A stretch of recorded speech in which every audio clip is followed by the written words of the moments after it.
नमस्कार विद्यार्थी मित्रांनो, मी मनीष पाटील तुम्हा समोर परत एकदा हजर झालोय आपली व्हिडिओ सिरीज ज्याचं नाव होतं मिशन हाय स्कोरर. यस, आपण एक व्हिडिओ सिरीज बनवतोय, त्यातील आज दुसरा भाग आपण बघणार आहेत ज्याचं नाव आहे टाइम मॅनेजमेंट. मागील भागात आपण बघितलं सेल्फ मॅनेजमेंट कसं करायचं, ठीक आहे, पण आजच्या भागात आपल्याला बघायचंय टाइम मॅनेजमेंट कसं केलं पाहिजे. जर तुम्ही यावर्षी 10वीत आहात आणि तुम्ही यावर्षी बोर्डाची परीक्षा देणार आहात तर त्यासाठी वेळ हा महत्वाचा आहे. तर वेळेचं नियोजन कसं करायचं त्याविषयी आपण आजच्या भागात बघणार आहोत. तर चला मग टाइम वेस्ट न करता आपण बघूया टाइम मॅनेजमेंट. तर मग सुरू करूया व्हिडिओचा दुसरा भाग टाइम मॅनेजमेंट. इट मीन्स की वेळेचं आयोजन. यावर्षी तुम्ही 10वीत शिकत आहात, यावर्षी आपण बोर्डाची परीक्षा देणार आहोत. तर बोर्डाच्या परीक्षेला जाण्या अगोदर आपल्याला पूर्ण वर्ष वेळेचं नियोजन करायला हवं. आपण घरात बसून अभ्यास करतोय बरोबर आहे, पण टाइम मॅनेजमेंट आपण करतोय का? वेळेचे नियोजन तुम्ही केलंय का? तर वेळेचे नियोजन करण्यासाठी आपल्याला काय काय करायला हवं या सगळ्या गोष्टींची चर्चा आपण या इथे करणार आहोत, बरोबर. आणि टाइम मॅनेजमेंट करणं हे गरजेचं आहे. वेळेचं नियोजन हे केलंच पाहिजे, कारण की आपल्याकडे दिवसातून 24 तास असतात आणि 24 तासांमधून आपण अभ्यासाला किती वेळ देतो? आपल्याकडे टोटल 24 तास असतात. या 24 तास मधून आपण अभ्यासासाठी किती वेळ देतो हे आपल्याला ठरवायला हवं. या सगळ्या गोष्टींची चर्चा आपण या इथं करणार आहोत. बघूया पहिला मुद्दा काय. शाळेचा एकूण वेळ किती आहे हे पहा. घरून निघण्याचा आणि परत घरी पोहोचण्याचा वेळ मोजा. तुम्ही शाळेत जाण्यासाठी जेव्हा घरून निघतात तेव्हापासून शाळेत पोहोचतात आणि नंतर जेव्हा तुम्ही वापस घरी येतात तर पूर्ण दिवसात या गोष्टीला किती वेळ लागतो. म्हणजे मी घरून निघाला, शाळेत गेला, शाळेत मी राहिलो, नंतर मग मी संध्याकाळी घरी वापस आलो, या सगळ्यात किती टाइम झाला तो आपल्याला काउंट करायचे. किती तास लागले. घरातून निघालो आणि शाळेत पोहोचलो आणि वापस मी घरी आलो संध्याकाळी दुपारी केव्हाही असे ना, तर टोटल किती तास तुम्ही शाळेत राहिले तो तास तुम्हाला काउंट करायचा आहे आणि इथं लिहायचं आहे. तुम्हाला किती वाजता तुम्ही निघाले आणि इथं लिहायचं तुम्ही घरी परत किती वाजता आले. नंतर तुम्हाला काउंट करायचंय की टोटल किती तास झाले तो तुम्हाला इथं लिहायचंय. नेक्स्ट पॉइंट आहे, जर तुम्ही ट्युशनला जात असाल त्यात पण तसंच करायचंय की तुम्ही ट्युशनला जाता तर घरून निघतात तो टाइम तुम्हाला इथं लिहायचंय की मी ट्युशनला जाण्यासाठी घरून किती वाजता निघालो. ओके, ट्युशनला जाण्यासाठी मी घरून किती वाजता निघालो. आणि जेव्हा तुम्ही ट्युशनहून परत याल आणि घरी पोहोचाल तो वेळ तुम्हाला इथं लिहायचा आहे. घरून निघण्याचा वेळ आणि घरी पोहोचण्याचा वेळ. नंतर मग तुम्हाला काउंट करायचे की टोटल किती तास झाले आणि जे पण काही तास झाले असतील ते तुम्हाला या इथं लिहायचंय. परत एकदा समजवतो, इथं तुम्हाला शाळेचा वेळ लिहायचा आहे की तुम्ही शाळेत जाताना घरून किती वाजता निघता आणि इथं तुम्हाला शाळेतून तुम्ही परत किती वाजता घरी पोहोचता तो वेळ तुम्हाला इथं लिहायचा आहे. नंतर तुम्हाला तो तास काउंट करायचा आहे आणि या ठिकाणी लिहायचं की टोटल किती तास झाले. तसंच ट्युशनसाठी पण ती सिस्टम. जर तुम्ही ट्युशनला जातायत तर ट्युशनला जाण्यासाठी तुम्ही घरून किती वाजता निघतायत तो वेळ इथं लिहायचा आहे आणि ट्युशन मधून परत तुम्ही घरी किती वाजता आले ते तुम्हाला इथं लिहायचंय. टोटल तुम्हाला टाइम काउंट करायचा आहे आणि जे काही तास असतील ते तुम्हाला इथं लिहायचे, बरोबर. 2 मुद्दे झाले. तिसरा मुद्दा, रात्री झोपेचा वेळ. रात्री तुम्ही किती वाजता झोपता, किती वाजता तुम्ही झोपले. जर का तुमचा झोपेचा टाइम फिक्स असला पाहिजे की मी इतके वाजता झोपतो, तर तुम्ही रात्री किती वाजता झोपतात तो टाइम तुम्हाला इथं लिहायचा आहे. आणि तुम्ही रात्री किती वाजता वापस तुम्ही सकाळी किती वाजता उठतात तर रात्री झोपतात तो टाइम इथं लिहा. सकाळी किती वाजता तुम्ही उठले ते इथं लिहा आणि टोटल किती तास झाले ते तुम्हाला या ठिकाणी लिहायचे. म्हणजे रात्री झोपण्यापासून तर सकाळी उठण्यापर्यंत याचा जो काही काउंटिंग आहे यात किती तास झाले असतील हे तुम्हाला इथं लिहायचे, बरोबर. हा झाला झोपण्याचा विषय, बरोबर. सकाळी तयार होण्यासाठी लागणारा एकूण वेळ किती आहे. तुम्ही सकाळी उठतात, तुम्हाला शाळेत जायचं आहे. शाळेत जाण्या अगोदर तुम्ही ब्रश करता, नाश्ता करता, आंघोळ करता, यात तुमचा किती वेळ जातो तोही तुम्हाला इथं लिहायचा आहे. सकाळी तयार होण्यासाठी लागणारा एकूण वेळ तुम्ही किती घेतात. मी सकाळी चहा घेतो, किती मिनिटं लागले, मी नाश्ता केला, किती मिनिटं लागले, किंवा मी फ्रेश झालो, मी आंघोळ केली, व्हॉट एव्हर. शाळेत जाण्या अगोदर तुम्ही जे काही तुमच्या स्वतःची तयारी करतायत यात तुम्ही किती वेळ घेतात ते तुम्हाला या इथं लिहायचं आहे. बरोबर लिहिलेलं आहे. ज्यामध्ये ब्रश पासून ते तयार होण्यापर्यंतचा एकूण वेळ लिहा.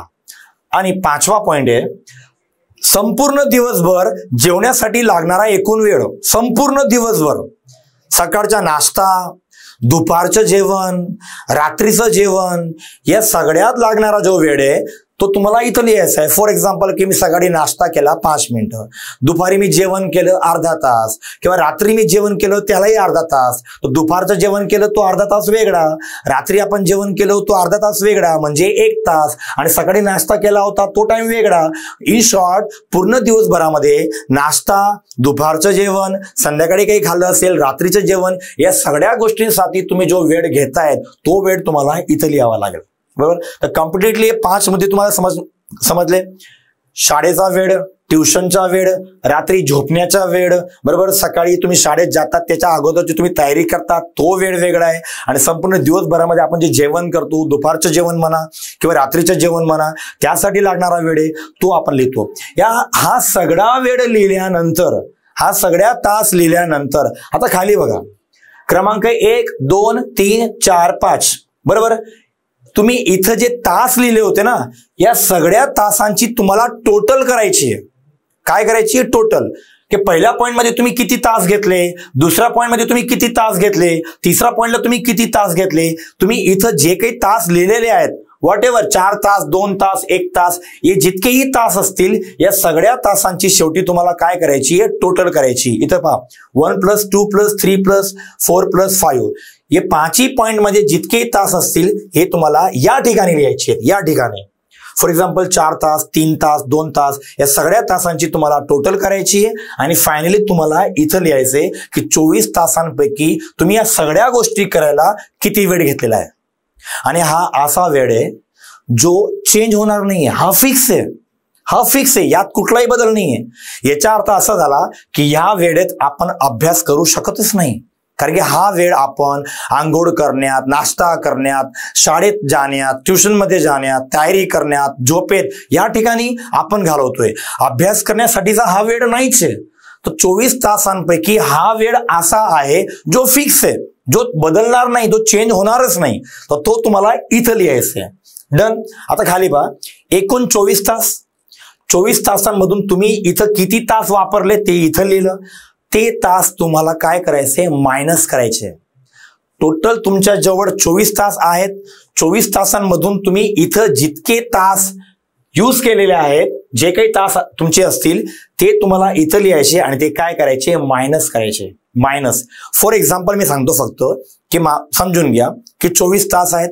24 तास मधून जर या सगळ्या गोष्टींना जर मी 12 तास घेतले, एक्झाम्पल ना, 24 तास मधून या सगळ्या गोष्टी करायला जर मी 12 तास घेत आहे तर माझ्याकडे किती तास शिल्लक राहिले? 12 तास.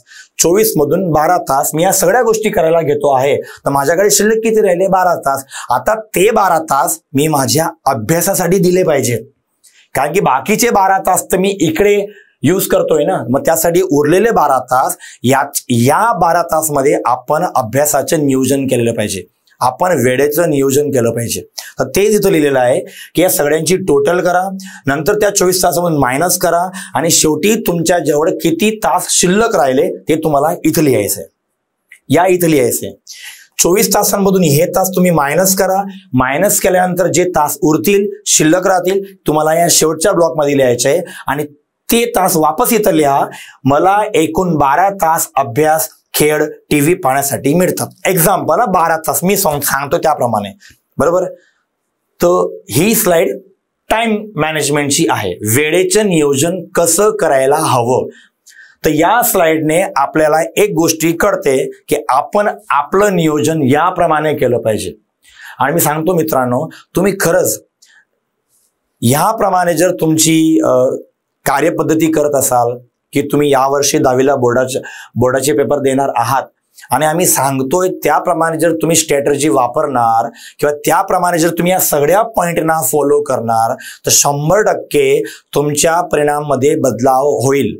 तुमचा रिझल्ट खरंच 100% चांगला येईल जर तुम्ही याप्रमाणे पॉइंट्स फॉलो करत असाल तर. कारण की वेळेचं नियोजन करणं फार गरजेचं आहे. टाइम मॅनेजमेंट करायलाच हवं. तर मग आजच्या व्हिडिओत आपण इथंच थांबूया. हा व्हिडिओ होता सेकंड पार्ट, जिथं आपण बघितलं की वेळेचे नियोजन कसं केलं पाहिजे.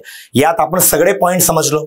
आपल्या दिवसाचा जो रुटीन असतो, सकाळी उठल्यापासून रात्री झोपण्यापर्यंत हा सगळा टाइम आपण मॅनेज केला, बरोबर.